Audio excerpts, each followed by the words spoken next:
통계를 보니까 우리나라의 로또 복권 당첨자가 3,000명이랍니다. 혹시 이 중에 10억짜리 당첨되신 분 혹시 계세요? 안 계신 것 같네. 미국에는 우리보다 이 복권이 더 커요, 액수가. 그런데 매우 심심한 학자들이 복권에 당첨된 사람들이 어떻게 사는가를 추적해 봤더니 대부분 자살, 이혼, 마약, 알코올 중독, 그 다음에 알거지, 파산, 이게 거의 대부분이에요. 그럼 갑자기 10억, 30억, 막 50억 이렇게 생겼는데 왜 그렇게 됐을까 하는 거예요. 그것은 돈을, 그 정도의 큰 돈을 컨트롤할 만한, 가질 만한 아직 내공이 쌓여 있지 않은데 갑자기 큰 돈이 생기니까 허랑방탕, 흥청망청하다가 그렇게. 그러니까 돈이 갑자기 많이 생기는 게 행복해지는 것이 아니고 그 돈을 가질 만한 내공이 쌓여야 돼요. 바다에 떠 있는 빙산을 보면은 빙산이 위에 조금 나와 있는데 밑에는 이렇게 크죠? 이게 몇 퍼센트입니까? 90%고 여기가 10%입니다. 이게 얼음의 비중이 0.9니까 90%는 가라앉고 나머지 10% 뜨게 돼 있어요. 그러면 이게 사업에서 성공한 부분 또는 소득이라고 가정하면 요걸 크게 하려면요, 여기다가 뭔가 얹어 가지고는 안 돼요. 요걸 크게 해주면 이게 나오게 돼 있어요. 로또에 당첨된 사람들은 어떻게 생겼냐면은 이렇게 생긴 거예요. 이렇게. 다시 말하면 내공은 전혀 이 사람이 이 큰 돈을 컨트롤할 만한 내공이 없는데 그만한 캐패시티가 안 되는 사람인데, 다시 말하면 그만한 어떤 이 사람의 폭이 안 되는 사람인데 갑자기 이만큼 돈이 생기니까 이게 어떻게 된 거예요? 업사이드 다운한 거죠. 그러니까 오죽하면 미국이나 영국에서 한꺼번에 복권 돈을 안 주고 연금으로 주겠어요. 다 주니까 자살, 이혼, 마약, 알코올 중독, 안 그러면 알거지, 이렇게 되더라 이거예요. 갑자기 돈이 생기니까 어떻게 쓸지를 몰라. 그래서 반드시 돈은 자기가 땀 흘려서 벌지 않으면요 행복해지는 것이 아니라고 합니다. 자, 그래서 저는 요 90% 이 내공을 어떻게 키울 것인가 하는 것을 말씀을 드리려고 합니다. 자, 오늘 제가 제목으로 잡은 것은 재심 합력입니다. 여기서 많이 보신 분들도 계실 거고 이게 무슨 귀신 신나라 까먹은 소린가 그렇게 생각하는 분도 계실 텐데, 제자는 가지런할 제자입니다. 가지런할 제. 수신제가 할 때 그 제자예요. 수신제가는 저 어르신들은 다 아시죠? 예. 수신제가 할 때 제자입니다. 그러니까 몸을 닦고 집안을 가지런하게 한다.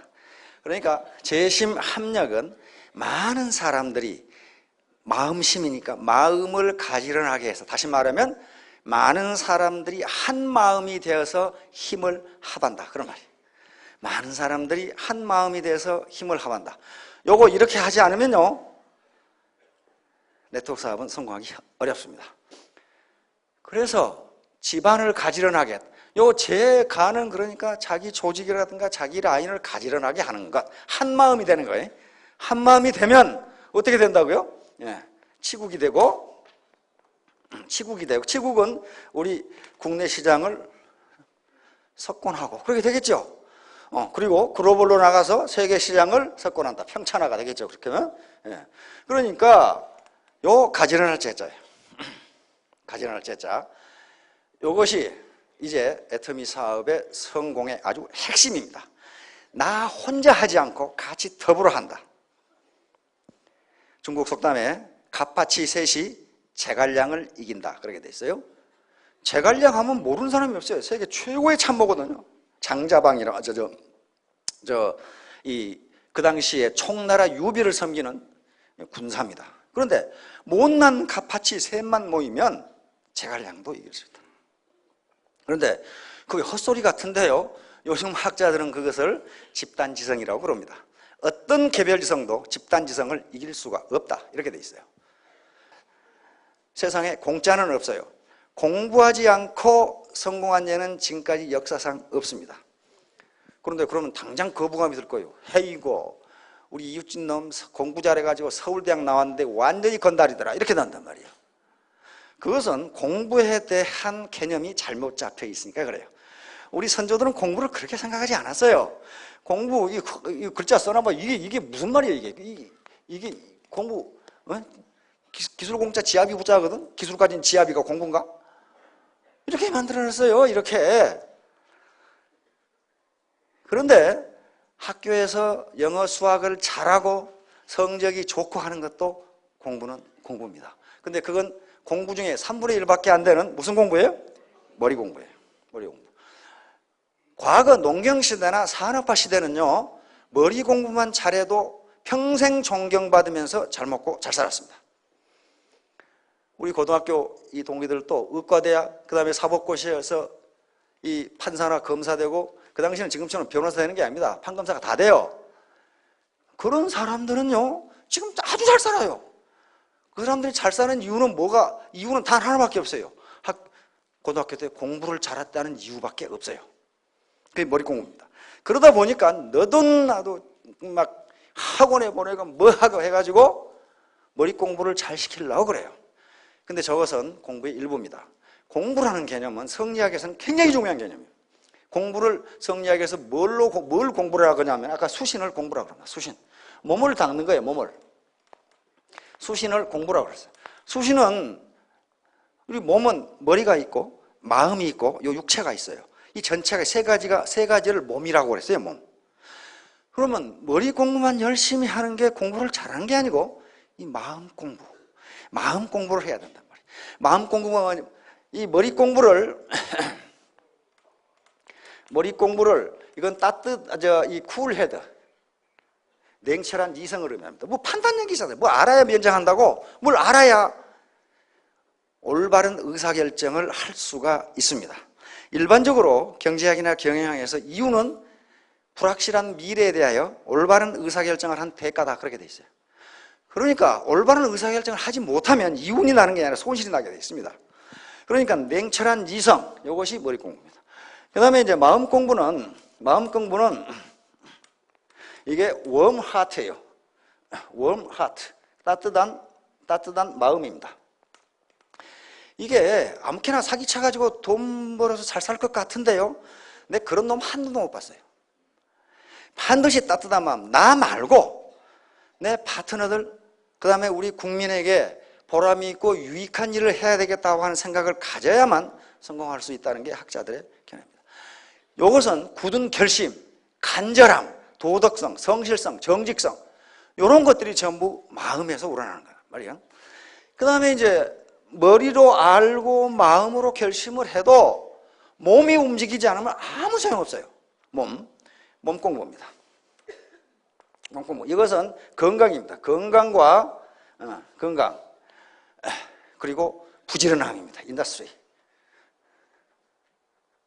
그러니까 암만 머리로 생각하고 마음으로 결심을 해도 실행에 옮기지 않으면 안 된다는 거예요. 그런데 이 수신이 몸 공부의 일종인데 이게 제일 어려워요. 이게 제일 어렵기 때문에 수신 앞에 4가지 덕목이 더 있습니다. 경물, 치지, 성의, 정심이라는 게 있어요. 이것은 머리 공부, 마음 공부를 얘기하는데 그 다음에 수신이 나와요. 왜냐하면 몸을 움직이는 게 쉽지가 않아요. 내일부터는 내가 5시에 일어나서 운동을 해야지. 운동을 하면 건강이 증진된다. 머리로도 알고 마음도 먹었는데 아이고 조금만 더 자고 내일부터 하자. 하나도 안 돼요. 몸이 말을 안 들어. 몸이. 이게 습관인데요. 근면성인데 따라서 성공을 위해서는 이 3가지가 한꺼번에 이루어지는 것, 이것을 우리 조상들은 공부라고 불렀습니다. 공부라고 불렀어요. 자, 그런데 이 공부 중에 가장 핵심이 뭐냐 하면은 마음 공부예요, 마음 공부. 내가 애터미 사업으로 반드시 성공하겠다. 이걸 성공자들은 간절함이라고 이야기합니다. 미국의 성공자들은 간절함. 이 간절함이 없으면, 반드시 성공하겠다는 간절함이 없으면 결코 성공 못한다. 그래서 세 가지 공부, 요게 다져지면 자동적으로 자기가 성공하기 위해서 회사에 대해서도 알아보고 제품에 대해서 알아보고 여러 가지 지식을 얻게 될 겁니다. 그리고 발로 뛰게 돼 있어요. 아무런 결심이 없는데, 성공하겠다는 간절함이 없는데 어떻게 몸으로 뛰겠어요? 그래서 이것이 일단 스타트고 나중에 이건 자동적으로 따라옵니다.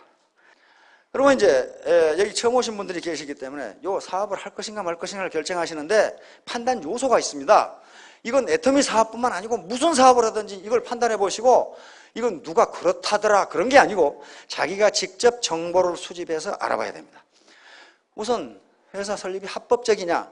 요즘 합법적이 아닌 회사가 활동하는 경우는 거의 없습니다. 그러나 지금 기획부동산이라든가 유사금융 피라미드 또는 유사수신행위 같은 인터넷에 또는 뉴스에 떠오르는 거 보면 전부 불법 회사들이, 합법적으로 인가받은 회사가 아닙니다. 합법적인가를 따져야 되고, 그 다음에 법적으로 설립 자체가 합법적이라도 경영, 다시 말하면 사업 전개 방법이 합법적인가를 따져봐야 됩니다.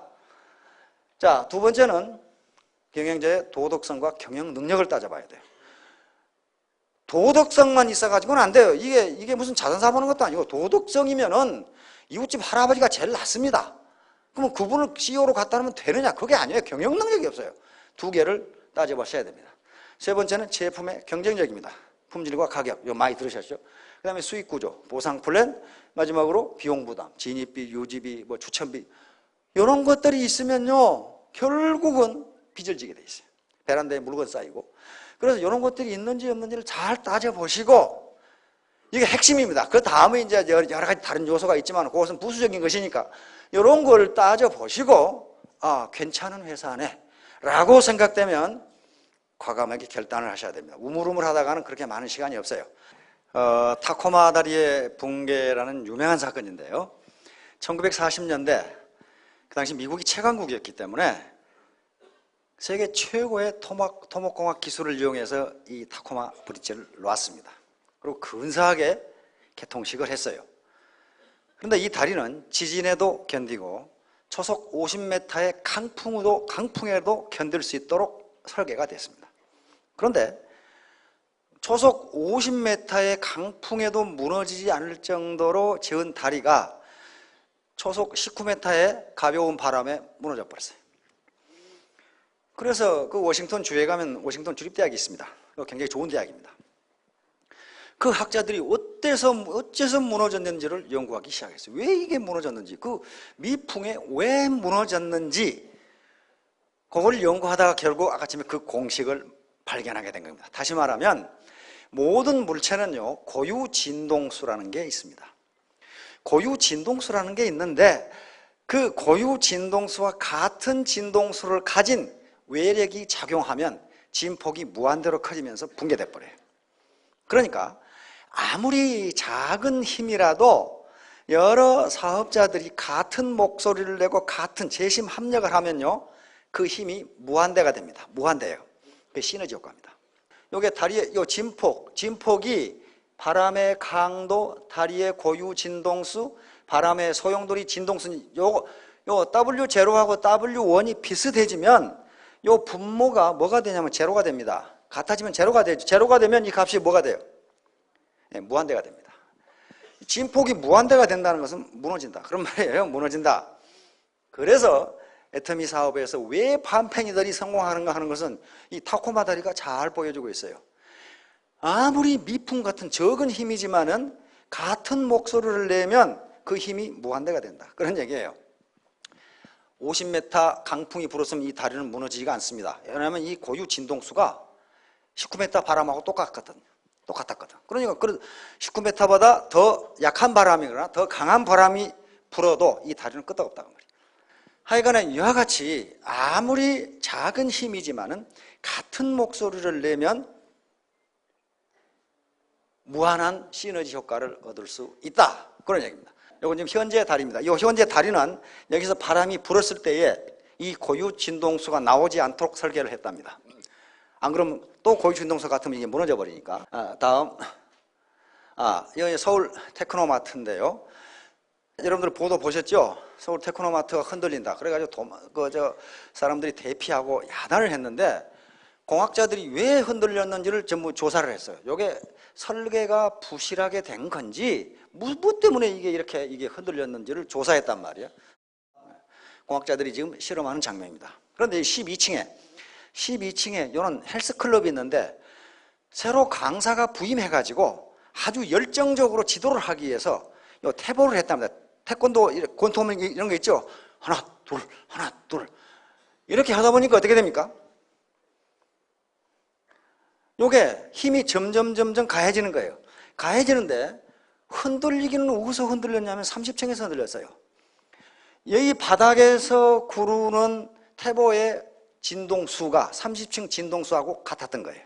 그럼 거기서 흔들린 거예요. 다른데 이 바닥은 전혀 이상 없고 진동수가 다르니까 거기 진동수가 다르니까. 그래서 공학자들이 실험을 하면 어때요? 그냥 아무렇게나 뛸 때는 이렇게 되는데 같이 뛰어버리니까 이렇게 돼버린 거야. 진폭이. 그러니까 이게 계속 뛰어버리면 무너지겠지. 그래서 이 헬스클럽이 폐쇄됐다고 그러더라고. 이와 같이 재심합력, 같은 목소리로 힘을 합하는 건요 엄청난 힘을 가져옵니다. 자신도 모르는 파워를 가져와요. 꿀벌 있죠, 꿀벌. 꿀벌 그 통 주변에 가보면요 꿀벌이 많이 죽어 있는 걸 가끔 봐요. 근데 그것은 말벌의 공격이랍니다. 말벌은 말벌 한 마리가 꿀벌 500마리에 해당하는 독을 가지고 있답니다. 그래서 꿀벌이 말벌하고 1대1로 대결해가지고는 승산이 없어요. 금방 죽어요, 금방. 그러니까 전부 꿀벌 통 옆에 가면 죽은 시체가 그렇게 많은 거예요. 말벌 공격을 받은 거예요. 그럼 꿀벌은 어떻게 해야 되겠어요? 1대 500으로 해야 된단 말이에요. 1대 500으로. 1대 500으로 해도 들뚱말뚱 그러죠? 그런데 꿀벌이 말벌을 퇴치하는 방법은 열공격이라는 방법. 열공격이 뭐냐면은 말벌은 45도에서 47도 사이 이상으로 온도가 올라가면 말벌은 죽어버린답니다. 그런데 꿀벌은 그것보다 죽는 온도가 1도가 높아요. 1도가 높기 때문에 꿀벌 수백 마리가 말벌을 에워싸고 그놈을 안에서 온도를 높이는 거예요. 온도를 높여서 딱 1도 차이로 딱 죽으면 딱 해산하면 꿀벌은 안 죽는다고 말이에요. 1도 차이로 딱 말벌이 죽을 만큼만 포위를 해가지고 온도를 높여버리는 거예요. 그러니까 혼자 말벌을 대항할 수는 없다. 인적 자본을 1대1로 비교하면요 국내 유수 기업들에 근무하는 사람들보다 애터미에 오는 사람들의 인적 자본이 결코 많다고 할 수가 없습니다. 저요 1대1로 하면 집니다. 그들이 가지고 있는 인적 자본의 질이 훨씬 높아요. 그런데 그들을 이기려면 어떻게 해야 되겠냐? 1대1로 해가지고는 이길 수가 없어요. 그래서 재심합력, 여러 사람이 같은 마음으로 힘을 합하지 않으면요 그 사람들을 이길 수가 없어요. 인적 자본이 휴먼 캐피탈 인적 자본이 더 적은 상태에서 그들보다 더 고소득을 올리는 유일한 방법은 재심 합력하는 길밖에 없어요. 같이 하는 방법밖에 없어요. 애터미 사업은 혼자 하는 게 결코 아닙니다. 아프리카 속담에 그런 게 있어요. 시중에 책도 베스트셀러가 돼 있어. 그 아프리카 속담입니다. 빨리 가려면 혼자 가고 멀리 가려면 같이 가라. 그렇게 돼 있어요. 아프리카에서 멀리 가려면 같이 가야 돼요. 안 그러면 어떻습니까? 중간에 사자한테 잡혀 먹히거나 뭐가 수가 있죠. 같이 가야 됩니다. 같이. 이렇게 소리를 지르면 유리창이 깨지는 것도 유리창의 고유 진동수하고 소리의 진동수하고 같도록 하기 때문에 그렇습니다. 우리 고음 올라가는 어떤 가수 있던데 가수는 유리컵을 놔두고 계속 고함을 지르니까 유리컵이 깨져버리더라고. 그것은 그 가수의 계속 고함을 지르면서 일정 수준에서의 목소리의 헐치, 사이클하고 진동수하고 유리의 고유 진동수가 맞으면 유리창이 깨집니다. 그 정도로 이걸 공명이라고 합니다. 공명 또는 공진, 다시 말해 리소넌스. 모든 사람이 같은 마음을 가지고 힘을 합하면 불가능한 것 같은 일을 이루어낸다. 그래서 이 사업에서 공명을 해야 돼요. 공명. 같은 목소리로 얘기해야 되는데 같은 목소리로 얘기하기 위해서 가장 중요한 사항이 시스템에 참여하는 거예요. 여기 와서 같이 이야기를 듣고 같은 생각을 하고 회사의 방침을 알고 어떻게 나가는지 알고 그것뿐만 아니고 내 파트너들이 어떤 고민이 있는 건지 그걸 대화를 통해서 이야기하고 같이 밥도 먹고 그래야 공명이 일어난단 말이에요. 따라서 반드시 공명을 해야 되는데 공명을 하는 가장 좋은 방법은 여기 오는 겁니다. 결론적으로 얘기해서 가장 중요한 게 마음 공부예요.